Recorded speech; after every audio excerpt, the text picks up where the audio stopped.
नमस्कार दोस्तों, स्वागत है आपके अपनी यूट्यूब चैनल में। तो आज हम बताने वाले हैं कि MPPSC का फॉर्म कैसे भरते हैं। तो अपन ने डाला गूगल में MPPSC और MPPSC की ऑफिशियल वेबसाइट पर चले गए। अब गए ऑनलाइन एप्लीकेशन पर, यहाँ लिंक पर गए। लिंक पर जाने के बाद प्रथम लिंक आ जाएगी MPPSC की। यहाँ पर अपन गए, दोनों को ओपन करेंगे क्योंकि इसमें 2 वैकेंसियाँ हैं, वन विभाग की और ये PSC की। तो दोनों को अपन पढ़ के फिर भरेंगे। अब इसमें अपन को भरना है स्टेट सर्विस प्रीलिम्स का। तो अपन यहाँ स्टेट सर्विस प्रीलिम्स सेलेक्ट करके विद्यार्थी का नाम डालेंगे, सरनेम डालेंगे, मेल फीमेल जो भी जेंडर है वो डालेंगे। उसके बाद विद्यार्थी की डेट ऑफ बर्थ डालेंगे। डेट ऑफ बर्थ डालने के बाद फादर नेम डालेंगे। तो यहाँ पर अपन डालते हैं डेट ऑफ बर्थ और फादर नेम डालेंगे।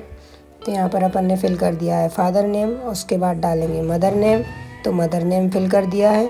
डेटा सब 10th की मार्कशीट से होना चाहिए क्योंकि 10th की मार्कशीट में सब सही लिखा रहता है। यहाँ मैरिड है अनमैरिड हैं तो अनमैरिड पे क्लिक करेंगे। यहाँ मध्य प्रदेश के मूल निवासी हैं वो क्लिक कर दिया। उसके बाद कौन सी कैटेगरी में आते हैं वो क्लिक कर दिया। यहाँ ये नॉन क्रीमिलियर। अब यहाँ जाति प्रमाण पत्र डलेगा। तो यहाँ कौन जारी करता है, SDM। किस ज़िले का है तो वो सिलेक्ट कर दिया। यहाँ जाति प्रमाण पत्र संख्या डालेंगे अपन। तो यहाँ अपन जाति प्रमाण पत्र संख्या डाल रहे हैं। उसके बाद डालेंगे जारी दिनांक। इसके बाद डालेंगे जारी दिनांक, तो आगे अपन इसमें डालेंगे जारी दिनांक। फिर उसके बाद ये दिव्यांग है नहीं तो इस पर अपन नो का ऑप्शन है तो नो क्लिक करेंगे तो ये सब ब्लॉक हो जाएगा। उसके बाद अन्य विवरण में भी सब में नो करेंगे क्योंकि ये पात्रता में उनकी में नहीं है तो नो कर दिया। यहाँ डालेंगे अपन रोजगार पंजीयन, तो किस ज़िले का है तो ज़िला डालेंगे। उसके बाद रोजगार पंजीयन क्रमांक डालेंगे। तो यहाँ आ जाते हैं अपन रोजगार पंजीयन क्रमांक क्या लिखा है तो वो देख के अपन यहाँ रोजगार पंजीयन क्रमांक भर रहे हैं। तो अपन ने यहाँ रोजगार पंजीयन क्रमांक भर दिया। उसके बाद अपन डालेंगे यहाँ उसकी जिस तारीख में डेट में जारी हुआ वो डेट डालेंगे। उसके बाद अपन नीचे जाएंगे भूतपूर्व सैनिक का विवरण, तो यहाँ कोई भूतपूर्व सैनिक नहीं है तो नहीं करेंगे। उसके बाद यहाँ पे खिलाड़ी नहीं है तो नहीं करेंगे। उसके बाद ये स्नातक है, ग्रेजुएशन है तो ग्रेजुएशन यस करेंगे। यहाँ 10वीं की मार्कशीट में डालेंगे हाई स्कूल, और जो भी अपनी डिवीज़न में है, CGPA है, जो भी है तो अपन यहाँ डालेंगे। 10वीं में सब ऑल सब्जेक्ट ही होते हैं, पूर्णांक जितने का है वो, प्राप्तांक वो अपने आप परसेंट ले लेगा। कौन सा डिवीज़न बन रहा, फर्स्ट सेकंड वो डालना है। उसके बाद कौन से बोर्ड से पास आउट हैं वो डालना है, कौन सी ईयर में पासिंग किया वो डालना है, और फिर डालना है रोल नंबर। उसके बाद यही सेम प्रोसेस से 12th की मार्कशीट में डालना है। तो ये अपन 12th की मार्कशीट पर लिखेंगे हायर सेकेंडरी डिवीज़न, और यहाँ अपन सब्जेक्ट लेंगे किस सब्जेक्ट से पास आउट हैं।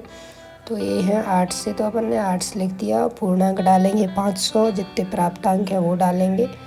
ये कितनी परसेंट बन रही है उस हिसाब से अपन इसको डिवीज़न देंगे। ये कौन से बोर्ड से पास आउट है, MP बोर्ड से तो अपन MP बोर्ड देंगे, और वही सेम प्रोसेस पासिंग ईयर और रोल नंबर।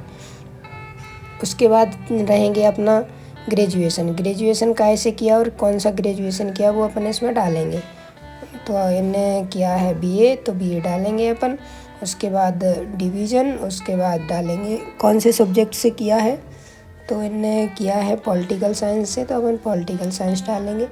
उसके बाद डालेंगे पूर्णांक, तो CGPA होगा तो 1000 डाल के उसमें जितने नंबर प्राप्तांक है वो प्राप्तांक लिखेंगे। तो मैं देख ले रहा हूँ मार्कशीट में जितना लिखा है और हो जाएगा वो। तो ज़्यादातर यहाँ पर CGPA ही आता है तो CGPA नहीं डालेंगे अपन क्योंकि यहाँ डिवीज़न ही लेता है तो डिवीज़न ही डालेंगे। और CGPA है तो 1000 से डिवाइड करेंगे 1000, और यहाँ जितनी CGPA है उसका मार्क्स लिखेंगे। तो यहाँ आ जाएगी परसेंटेज निकल के, फर्स्ट डिवीज़न है।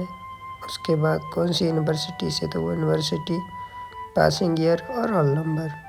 फिर बढ़ते हैं नीचे,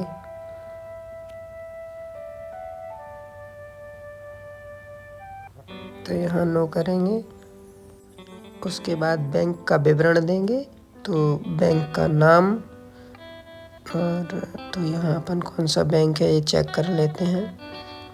तो यहाँ इनका ICICI बैंक है, तो अपन वो लिखेंगे। उसके बाद बैंक का IFSC कोड, तो पासबुक में देखता हूँ क्या है, तो पासबुक में जो भी है तो वो IFSC कोड डालते हैं अपन। ये अपन ने IFSC डाल दिया और अब यहाँ डालेंगे शाखा का नाम। तो जहाँ पर भी शाखा खुली हुई है तो वही नाम आएगा। तो देखते हैं कहाँ का है, तो ये अपन वही डालेंगे। तो ये अपन ने शाखा का नाम डाल दिया। उसके बाद नेक्स्ट में देखेंगे शाखा का कोड है, तो बैंक का कोड जो भी है तो अपन बैंक का कोड भरेंगे। तो अपन ने एक कोड भर दिया। उसके बाद खाता धारक का नाम, यानी बैंक पासबुक जिसके नाम से है वो नाम अभ्यर्थी का, तो अपन ने नाम भर दिया। उसके बाद खाता नंबर, तो खाता नंबर जो भी है तो अपन खाता संख्या डालेंगे। उसके बाद 20 से 200 KB के बीच स्कैन करके बैंक पासबुक डालेंगे अपन। तो पहले खाता संख्या लिख देते हैं क्या है। तो आप वीडियो को लाइक करें, सब्सक्राइब करें चैनल को।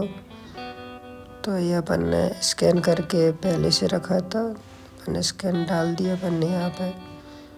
उसके बाद करेंट पता, जैसे कि जहाँ पर भी अपन रह रहे हैं तो वो पता, उसका प्रूफ जो भी है, जैसे हॉस्टल में रह रहे हैं, PG में रह रहे हैं तो उसका पता लिखेंगे। पता लिखने के बाद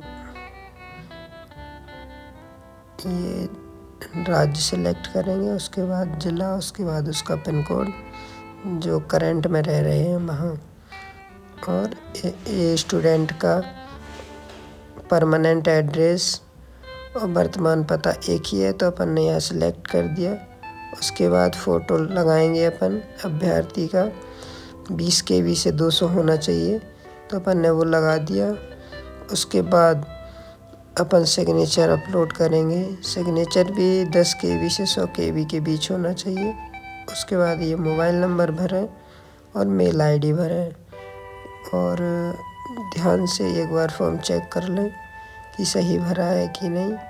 ये अपन ने मेल ID भी भर दी, क्या है इनकी जो भी मेल है अपन ने भर दिया।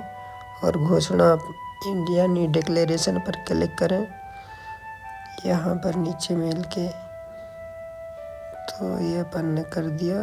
कैप्चर कोड भरें, कैप्चर कोड भी भर दिया। नेक्स्ट पे क्लिक किया, ओके पे क्लिक किया और ये फॉर्म आ गया अपना भर के।